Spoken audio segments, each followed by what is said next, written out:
Welcome back, Jeff.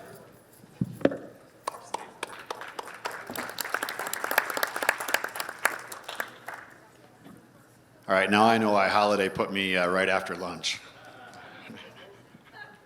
We'll see if you guys are awake here. I have a little bit of energy, but I don't want to fall off the stage, so I'm going to try to stay tied to the podium here a little bit. All right, see if we can get this. So how many folks were here last year? Quick raise of hands. Okay, so you may see a few slides that look familiar, but I'm going to go through this and I'll try to get us back on track a little bit. So this entire initiative called Tick Tracker started from, and the summit and the gala all started from this little girl, and she had these stories. We talked about the stories of the patients, various caregivers, healthcare professionals, and we got on the phone probably about close to 2 years ago now with Olivia and Holiday, and our developers back in Columbus, Ohio, and Olivia said, hey, I want to see where all these ticks live. And we said, that's kind of a cool problem. We've heard of ticks before, I have dogs, I backpack and all those types of things. So we started doing a little bit of research. And part of this was also basically, I think, inspired by one of the Goudreau pets, Mo, who's since passed, but Olivia found 200 poppy seeds on Mo's body out in the Lake of the Ozarks. And so again, she said, hey, where do all these ticks live? Where are they coming from, et cetera? So we kind of took that and said, hey, there's ticks for humans, ticks for animals, ticks for all. And we started looking into the stories of how ticks are affecting families, everything from just individual members of families to children, adults. Looking at some of the studies, the one at the very bottom is coming out of Canada and talking about transmitting disease through pregnancy from mother to child.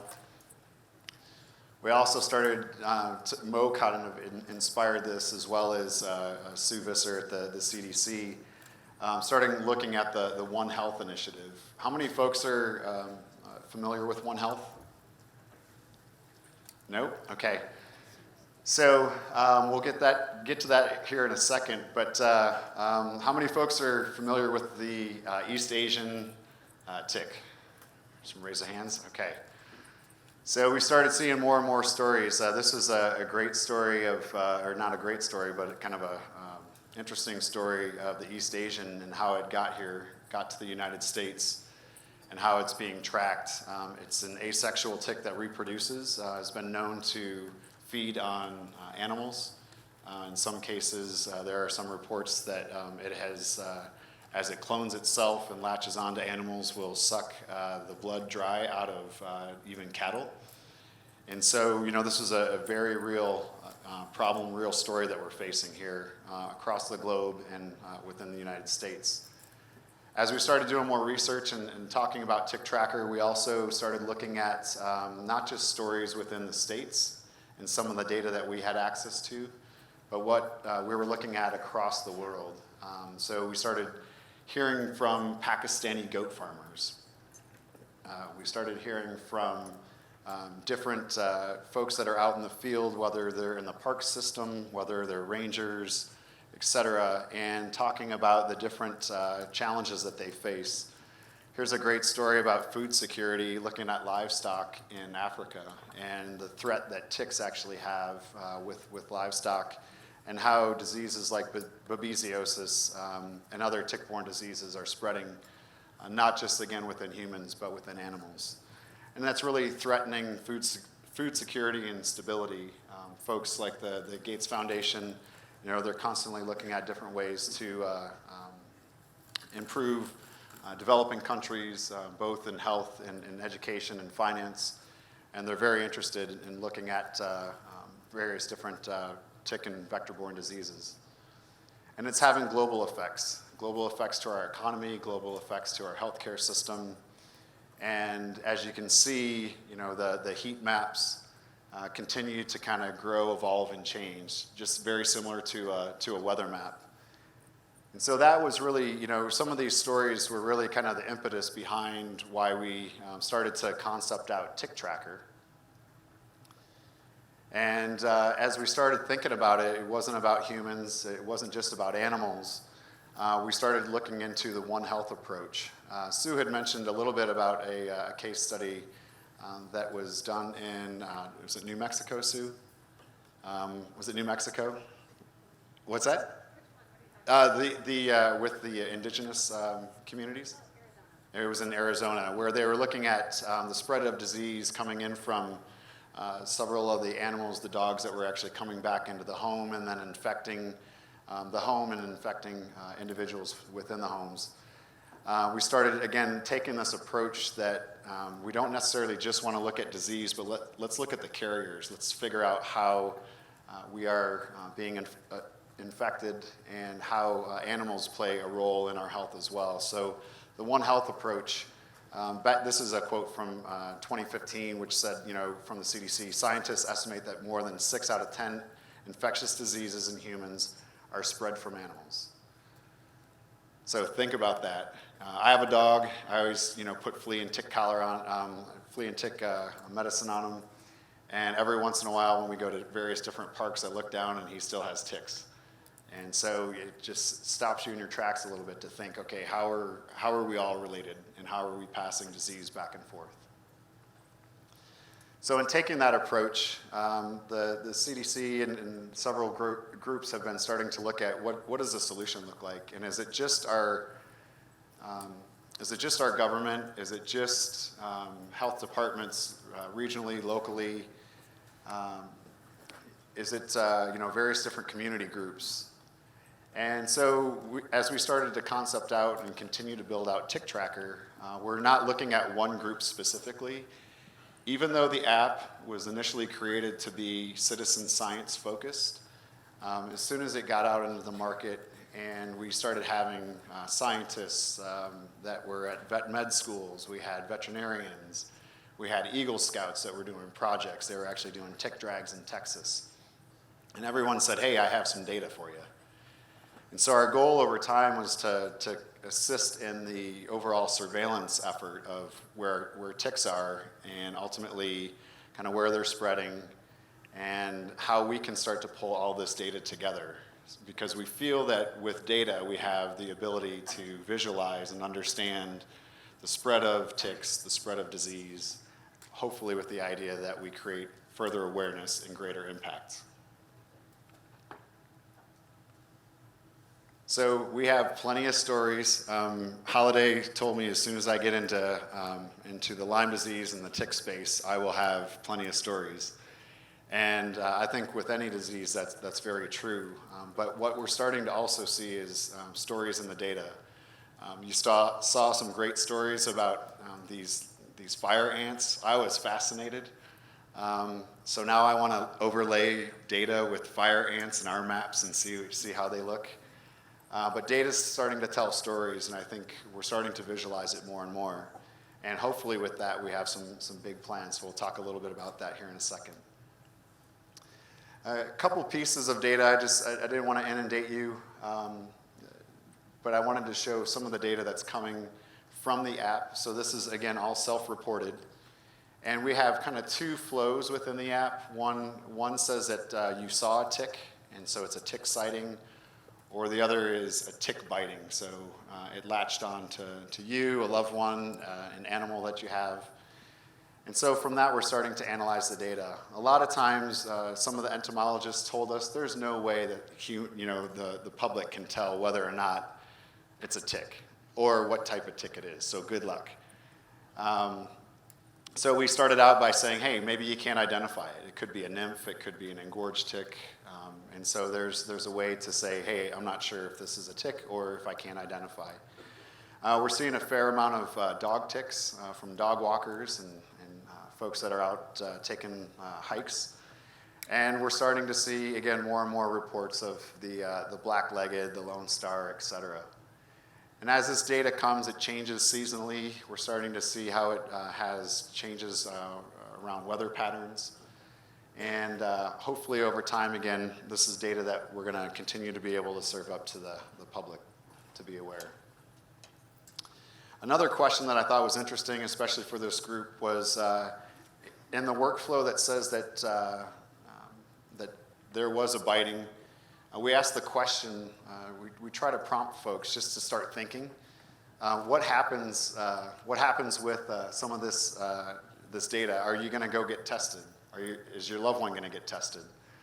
And surprisingly, only about a third of folks say that they will, or that they'll get the tick tested. So we're trying to, again, kind of push that ball forward. A few things that, that we just launched. Olivia and the team, we presented at the White House, won an award through Health and Human Services. It's called the Opportunity Project. And with that project, we concepted out various different ways that we could continue to improve the app. And what you're seeing over here is how we have kind of pinpoints on maps, and then we started to evolve those into hotspots or heat maps.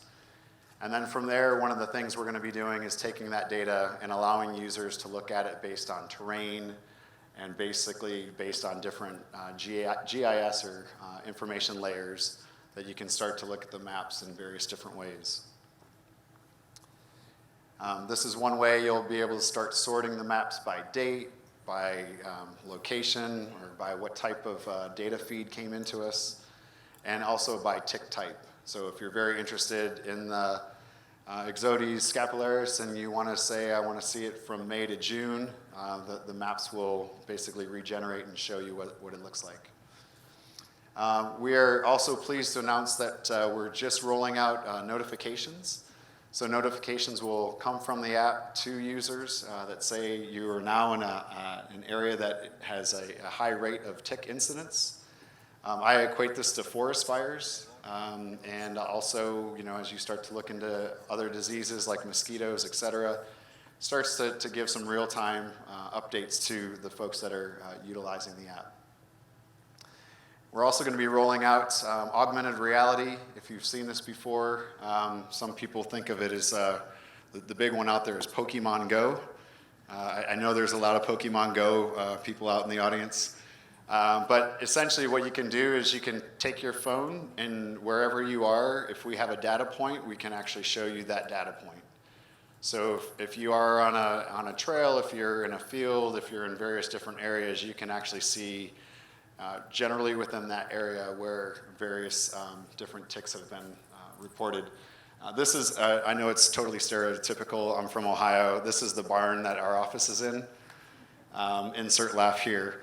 But as we were building the app, we found a couple ticks from one of the office dogs that goes in the back ravine and hops around a little bit. Next thing you know, we found a couple American dog ticks on a good old griffin. So we're going to be rolling that out. We're also looking at identification.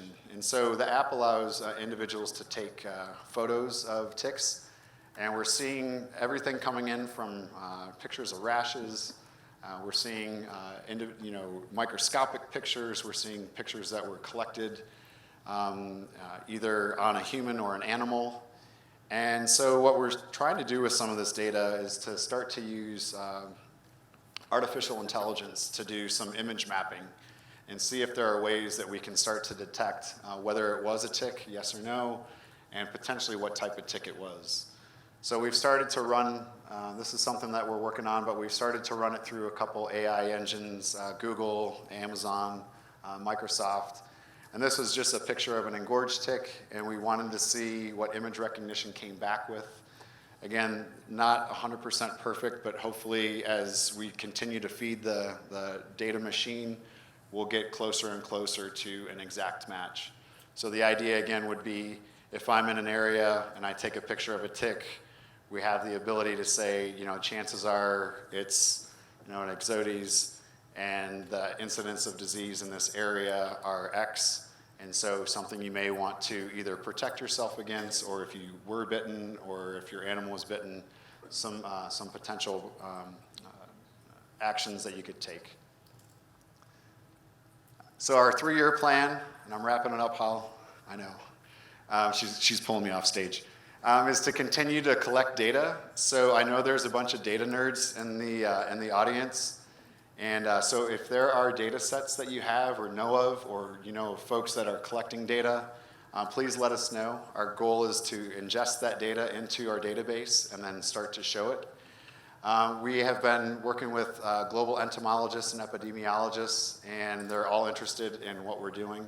So there's ways that we're talking about pulling them together and starting to share more and more of the data.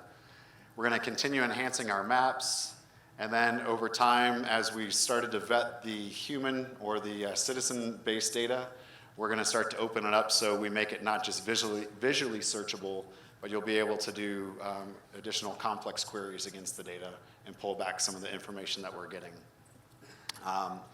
And then ultimately, you know, I think our big thing is to go ahead and continue building global awareness and education, not just in the human space, in the animal space, but in this One Health space. So that's our grand master plan. Olivia has a laundry list of stuff that she wants to see in the app, and so does Holiday. But if there are things that you've seen in the app or other things that you have seen in different GIS software that you'd like to see or you think would be beneficial, please let us know, and we'll get it incorporated. And finally, I wanted to end on a story. I was talking to a friend of mine, and he said, "Hey, what's all this tick stuff I see you're posting online?" And I told him about Tick Tracker, and literally he came back to me and he's like, "Hey, dude, I downloaded your app. I thought it was kind of crazy, but I took my dog for a walk, and literally I had no idea. I've taken him to this park numerous times, but he took him there. It was in a metro park in northern Columbus. He took him there as the weather started to break in April time frame, and he said, I was literally peeling ticks off my dog and my kids.